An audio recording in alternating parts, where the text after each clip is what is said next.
Boa tarde, povo de Deus. Estou eu aqui mais um dia ao vivo para falar, é claro, da palavra de Deus. Eu realmente não tenho outro assunto desde que eu me converti. Tudo me leva para esse lado, tudo me leva a Jesus, tudo me leva à sua palavra, tudo me leva à compreensão dos caminhos dele. Amém? Que é claro que a gente não pode compreender perfeitamente, porque somos humanos, mas o Senhor ele vem me dando muito discernimento, amados. Acredito eu que por eu me colocar na posição, por eu me colocar na obediência, tenho servido ao Senhor com o melhor de mim. Amém? Tenho dado para o Senhor o que eu tenho de melhor. É claro que eu falho, é claro que eu não sou perfeita, e glória a Deus por isso, porque só Deus, gente, tem poder, tem força para receber glória, para receber honra, glória, domínio, majestade. Nós não aguentamos, amém? É por isso que nós vemos tantos artistas aí deprimidos, amém, depressivos, tentando suicídio, porque não aguentam a glória. Nós não fomos feitos para receber glória, entendam isso de uma vez por todas. Nós fomos feitos para dar glória, nós fomos feitos para adorar, não para ser adorados. E acredito que esse meu entendimento, quando veio, logo lá no iniciozinho da minha conversão, há quase 4 anos, não, fez 4 anos agora até, fez 4 anos dia 2 de setembro. Há 4 anos atrás eu tive esse discernimento e tudo mudou na minha vida. Amém? Tudo começou a tomar outra forma, outra direção. E a palavra que o Senhor me revelou hoje, nessa tarde, para trazer à amada igreja, né? Que não é um templo de madeira. Eu já disse outras vezes, a igreja somos nós, é você, sou eu. Todo aquele que ama o Senhor e que está disposto a ouvir de sua palavra, está disposto a ouvir a sua voz, amém? E foi a parábola da vinha, não é? Que fala justamente de ingratidão, fala justamente que o Senhor, ele fez e faz tudo pelo seu povo. Yahvé, não é? O Deus de Israel fez tudo por aquele povo, fez tudo porque ama aquele povo e foi retribuído com ingratidão. Amados, muitas vezes é assim conosco, não é? Nós fazemos tudo por uma pessoa, até mesmo por um parente, por um namoro, não é? Por um casamento, e somos retribuídos com ingratidão. Então nessas horas nós podemos entender um pouco do coração de Deus. Nós podemos sentir o que Ele sente, porque, gente, Deus tem coração. Deus, Ele chora. Amém? Ele não quer que o seu povo se rebele. Mas se o seu povo se rebela, Ele precisa castigar. Como um pai. Um pai que faz isso com seus filhos quando estão na rebeldia. Será que você pode me entender nessa tarde? Então vamos ler a palavra do Senhor. Isaías capítulo 5, dos versículos 1 ao 13. Diz assim a santa palavra do Senhor. Agora cantarei ao meu amado o cântico do meu querido a respeito da sua vinha. O meu amado tem uma vinha em um outeiro fértil. Então a vinha, amados, eu acredito que seja o campo. A vinha é o que o Senhor nos deu para que nós usássemos em favor dele, porque dele, por ele, para ele são todas as coisas, amém? E a cercou e a limpou das pedras e a plantou de excelentes vides e edificou no meio dela uma torre e também construiu nela um lagar e esperava que desse boas uvas, mas deu uvas bravas. Muitas vezes Deus, Ele perde tempo conosco, amados. Ele prepara a nossa vinha. A vinha aí entra como o nosso coração. Então Ele limpa o nosso coração das pedras. Ele planta excelentes vides. Ele edifica uma torre. Ele constrói um lagar. Ele espera que deem uvas boas nessa vinha, mas dão uvas bravas. Porque, amados, nós somos falhos. E a Bíblia também diz que enganoso é o coração do homem. Infelizmente nós não podemos muitas vezes compreender porque estamos na carne. E as coisas do Senhor, elas se discernem espiritualmente. Será que você consegue compreender essa palavra? A profundidade dela? O Senhor chora, porque Ele fez tudo pela vinha. Ele deu a sua própria vida. Agora, pois, ó moradores de Jerusalém e homens de Judá, julgai-vos, peço, entre mim e a minha vinha. Que mais se podia fazer a minha vinha que eu não lhe tenha feito? O Senhor questiona, o Senhor manda que nós assumamos o lugar dele por um segundo, por um minuto, o lugar de juízes. Ele pede que nós julguem moradores de Jerusalém, homens de Judá. Julguem-vos, peço, entre mim e a minha vinha. Que mais eu poderia fazer que não tenha feito? Amados, o Senhor fez tudo pelo povo dele.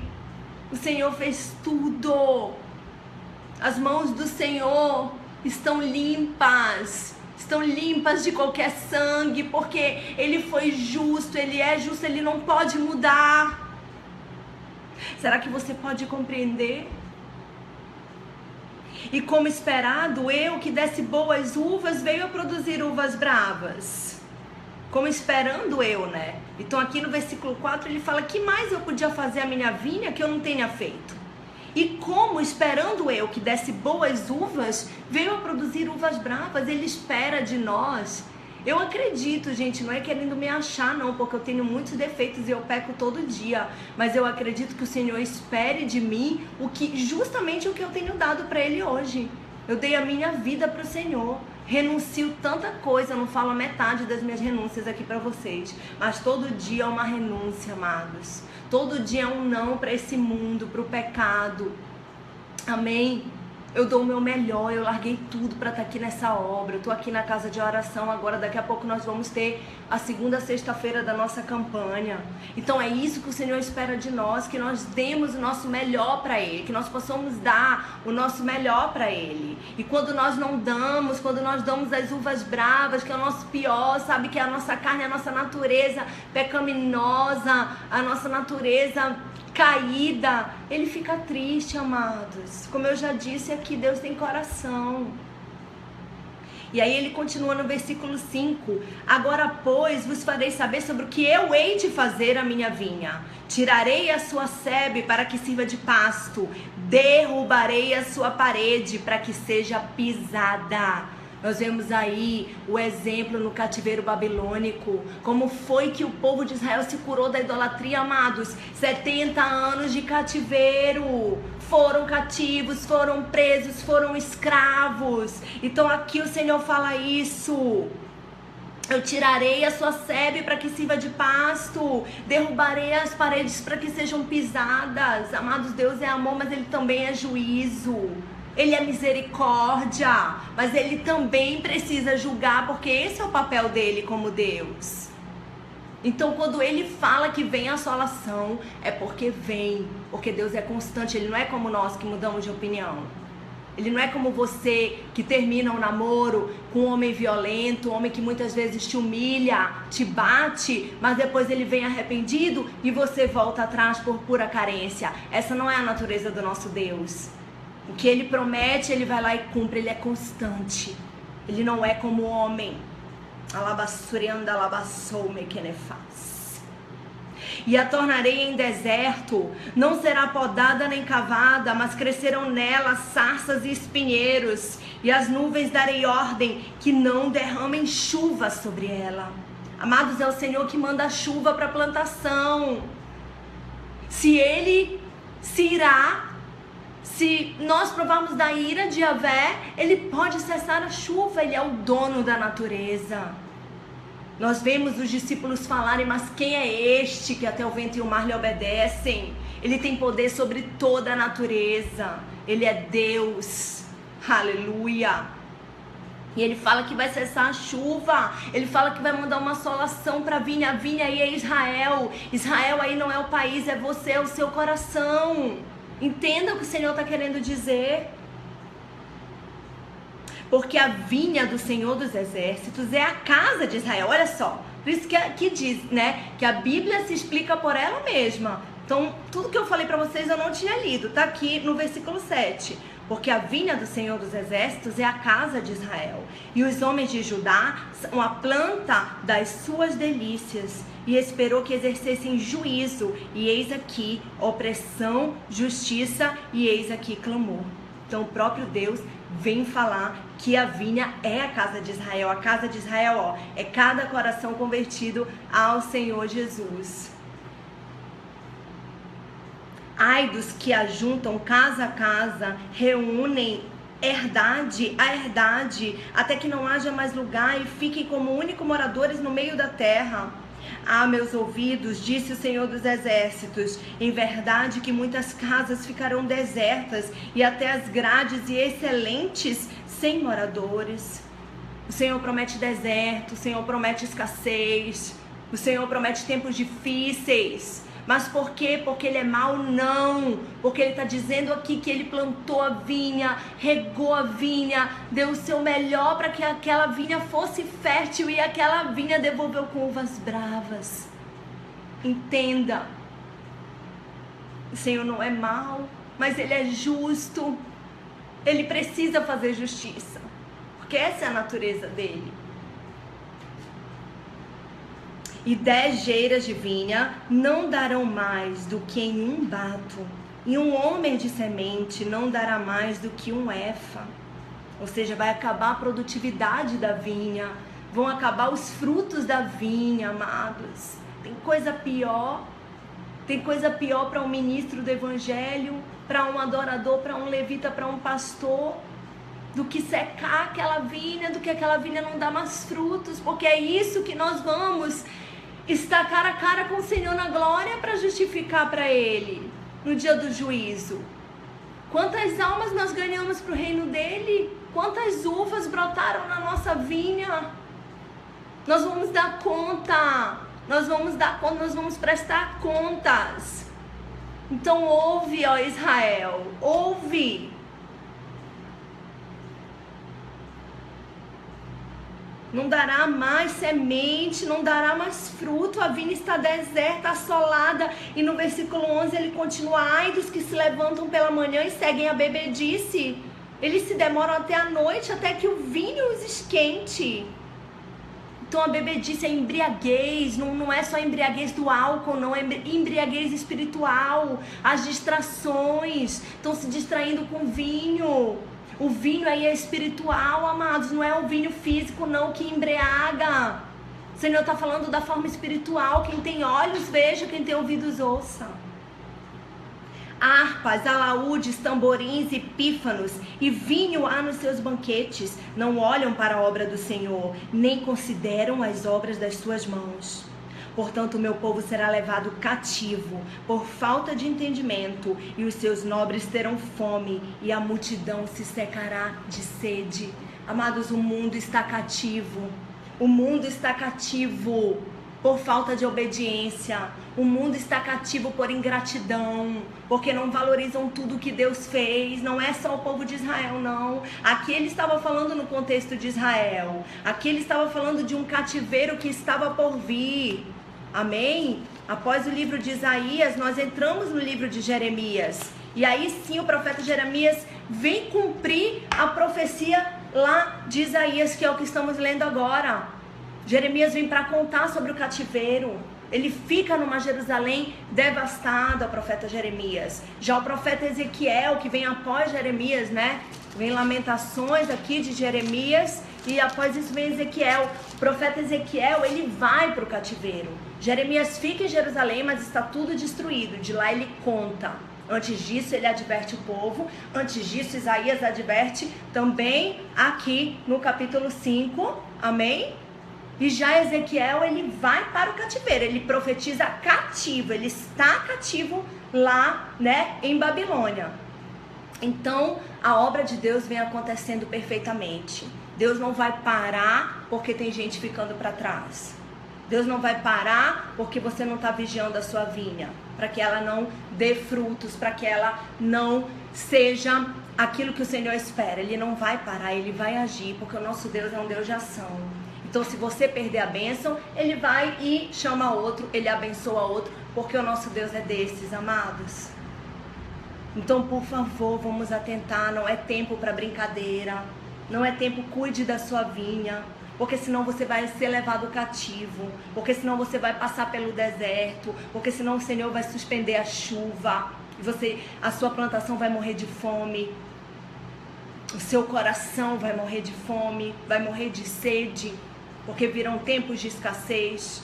Mas, amados, graças a Deus que o Senhor tem levantado pessoas como eu nessa terra ainda, que falam da sua palavra com ousadia, com intrepidez. Porque eu tenho visto aí muitos ministros do Evangelho e do louvor do Senhor se calarem por medo de não vender mais os seus produtos, serem odiados e pararem de vender CD e pararem de vender DVD. Mas eu não tenho medo, porque quem me chamou para a obra foi o Senhor Jesus e é Ele que me sustenta. Eu estou à frente de uma obra que não pede um centavo, e essa obra já tem 2 anos. Então, como vocês explicam? Cadê a cara das pessoas que falaram que não ia adiante? Porque o Senhor está nessa vinha aqui. A casa de oração é uma vinha, só que nós estamos retribuindo com uvas boas, não com uvas rebeldes. Aqui, como ele fala, não é isso? Uvas bravas, mesma coisa. Uma pessoa brava é uma pessoa rebelde. Então, pelo amor de Deus, gente, vamos atentar. O Senhor falou aqui nessa palavra. E até para as pessoas que frequentam aqui a casa de oração, uma advertência no último versículo que a gente vai ler hoje, né? Porque essa parábola, ela continua até o versículo 30. Então, hoje nós vamos ler de 1 a 13. Foi essa palavra revelada para esse ao vivo. Mas no último versículo que nós estamos lendo hoje, Deus, ele dá uma advertência. Portanto, meu povo será levado cativo por falta de entendimento, e os seus nobres terão fome, e a multidão secará de sede. Aleluia. Vamos atentar, amados, vamos atentar, porque o Senhor está falando. Amém. Ai dos que se levantam pela manhã e seguem a bebedice, né? Versículo 12. Harpas, alaúdes, tamborins, pífaros e vinho há nos seus banquetes, não olham para a obra do Senhor. Presta atenção para a obra. Você foi eleito para fazer obra para o Senhor. Você não foi levantado para estar aí se achando, não. Tudo que vier a partir da obra será uma consequência. O Senhor, ele vai te prosperar à medida em que você for obediente, à medida em que você obedecer o seu patrão, porque quem faz a obra de Deus, o patrão passa a ser Jesus Cristo. Jesus é o meu patrão, é Ele que paga o meu salário, é Ele que coordena a minha vida e que manda em tudo. Então não é para se distrair. Não olham para a obra do Senhor nem consideram as obras das suas mãos. Gente, vamos, examine esse homem a si mesmo. Entendeu? Era essa a palavra que eu queria falar com vocês hoje. Uma palavra forte, uma palavra que exorta, uma palavra que dói, né? Quando nós não estamos no caminho que o Senhor quer de nós. Antes de abrir a Bíblia, eu orei, eu falei: Senhor, eis-me aqui. Eu sei que eu tenho muitos defeitos, Pai, mas fala comigo na Tua palavra. E se for uma advertência para mim, eu aceito. E aí o Senhor me deu uma advertência para a igreja, como sempre Ele me usando, como quem diz: filha, não leve fardo que não é seu. Você está no caminho certo. Agora, por favor, abra a tua boca e fala para a igreja e profetiza para esse povo rebelde. E a quarta-feira eu fui no culto de meio-dia, a pastora me profetizou isso, falou: não leve fardo que não é seu. Deus está dizendo que é Ele que está no controle da sua vida, não leve o problema dos outros. Então eu estou falando para o bem de vocês, porque eu não quero mais que vocês sofram. Imagine Jesus, Ele mesmo é que não quer, porque Ele ama vocês, Ele morreu por cada um de vocês. Então, por favor, tornem suas vinhas férteis, tornem suas vinhas obedientes ao Senhor. Ele é o dono da vinha. Será que vocês estão compreendendo? Aleluia. Então vamos orar para encerrar. Vamos orar para encerrar essa palavra forte que realmente nos exortou hoje. E eu creio, amados, eu creio que ainda é tempo, sabe, de reparar essa vinha. Eu creio que ainda é tempo dessa vinha dar uvas maravilhosas. Só basta você querer e mudar e obedecer ao Senhor e mudar, se arrepender dos seus maus caminhos. Assim como o povo de Israel precisou de 70 anos em cativeiro para mudar. Hoje eles não idolatram imagens mais, hoje eles têm pavor. porque passaram pela dor, passaram pelo sofrimento, passaram pela vergonha. Então vai precisar de quê para você? Será que vai precisar de 70 anos também? Talvez você nem tenha esse tempo, porque Jesus está voltando. Então é para se refletir aí, né, amados? Glória a Deus. Feche seus olhos, vamos orar nessa hora. Senhor, nosso Deus e nosso Pai, obrigada por essa palavra, Senhor. Obrigada por nos exortar, porque a tua palavra também diz, Senhor, que tu só disciplinas a quem tu amas. Então, Senhor, nós nos sentimos amados por levar essa repreensão. Ah, Senhor, que bom que ainda é tempo, Pai, de arrependimento. Que bom, Senhor, que o Teu Espírito Santo ainda está sobre a terra. E, Pai, a Tua igreja também, Senhor. Porque quando a Tua igreja for arrebatada, isso aqui vai virar um sofrimento puro, mais do que já estamos vivendo. Senhor, quem acha que o pior está acontecendo e não sabe de nada, Deus, não conhece as tuas escrituras que dizem, Senhor, que ainda vem dias muito mais difíceis. Ah, Senhor, Pai, nos leva ao arrependimento. Senhor, nos poupa do cativeiro, Deus, faz com que entendamos a tua vontade por amor. Senhor, como eu entendi, como eu, Juliana, Turma da Costa, entendi, Senhor. Aos 27 anos, por amor, meu Deus. Hoje estou com 31 fazendo a tua obra, Pai. Hoje estou com 31 com a minha vinha restaurada, dando uvas maravilhosas, Senhor. Ah, Senhor, eu não quero só para mim, Deus, eu quero isso para os meus irmãos. Senhor, transforma, cura, Senhor, conforme a tua boa, perfeita e agradável vontade. Senhor, dá um milagre, Pai. Como tu fizeste com os 10 leprosos, Senhor, no caminho eles foram curados. Senhor, que essas pessoas caminhem leprosas e sejam curadas, Senhor, curadas pelo teu amor, pelo teu poder, Senhor, pela tua misericórdia que ainda está sobre a terra, toda a terra está cheia da tua glória. Ah, Senhor, olha pelos enfermos, Senhor, liberta os cativos, porque a tua palavra diz lá em Efésios 4:8, Senhor, tu levaste cativo o cativeiro, Deus. Tendo descido as regiões mais baixas, levaste cativo o cativeiro e deste dons aos homens. Então, Senhor, nós tomamos posse da tua palavra. Senhor, nós te pedimos ajuda. Pai, tu mesmo sabes que não é fácil, são dias maus, esse mundo é mau, Senhor.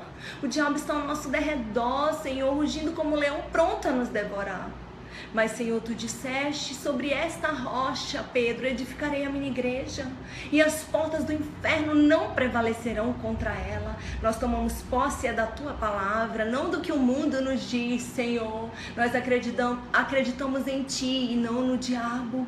Senhor, o diabo é mentiroso, ele foi homicida desde o princípio, nele não há verdade, tu mesmo disseste. Senhor, cuida de nós. Senhor, perdoa-nos, Senhor. Olha pela nossa nação, meu Deus e Rei, tem misericórdia do Brasil, Senhor. Ah, Senhor, Pai, tu és bom, tudo que fazes é perfeito, Deus. Pai, se tu vais mandar o cativeiro para o Brasil, Senhor, nos dá força para passar por ele. Se o teu decreto já foi selado, quem somos nós, Senhor? Mas nós te pedimos, Senhor, tem misericórdia. Tem misericórdia como tu tiveste com Nínive, Senhor. E, Pai, aquela terra se arrependeu, Senhor, se arrependeu, Pai. Usa-nos, Pai. Usa-nos como instrumento, Senhor. Limpa a nossa vinha, Pai. Limpa nessa tarde, início de noite. É o que te pedimos, Senhor. E desde já te agradecemos em nome de Jesus. Abençoa essa campanha, Deus, que vai iniciar daqui a pouco aqui na casa de oração. Abençoa cada vida que chega até aqui, Deus. Se queres falar, fala. Se queres curar, cura. Se queres transformar, transforma, Senhor. Porque tu és Deus e não há outro como tu. Tu és santo, alabassore alamandras de cantenenahai, alabassuri anarabi calabaias de cas, alabassore alamandras, alabassuri anarabi calabaias de cantenenahai. Senhor, vai invadindo com a tua glória essa casa de oração. Senhor, vai invadindo com a tua glória cada residência em que eu estiver entrando, sei lá onde eu estou nessa hora para essas pessoas, talvez ainda no trabalho delas, talvez no carro, talvez em casa, vai entrando, vai curando, vai mostrando o teu poder, vai mostrando que a tua palavra tem poder e ela não volta vazia. Alabassuri canta alabassure alabaias de cas, Alabassuriam da labachelsei. Alabassou. Amém, Senhor. O poder de Deus é real. O poder de Deus é real. E Ele quer te curar nessa tarde. Ele quer te curar nessa noite. Receba essa palavra no seu coração. Não com ódio, mas receba como uma forma de amor. Porque o Senhor só repreende aos que Ele ama. E Ele te ama, Ele morreu por você. Amém? Fiquem com Deus, amados. Até o próximo ao vivo. Deus abençoe cada um de vocês. O poder de Deus está aqui. Eu tenho sentido a presença de Deus agora. Em nome de Jesus, meu Pai. Que essa presença se estenda a cada vida, Deus. Em cada coração. Amém.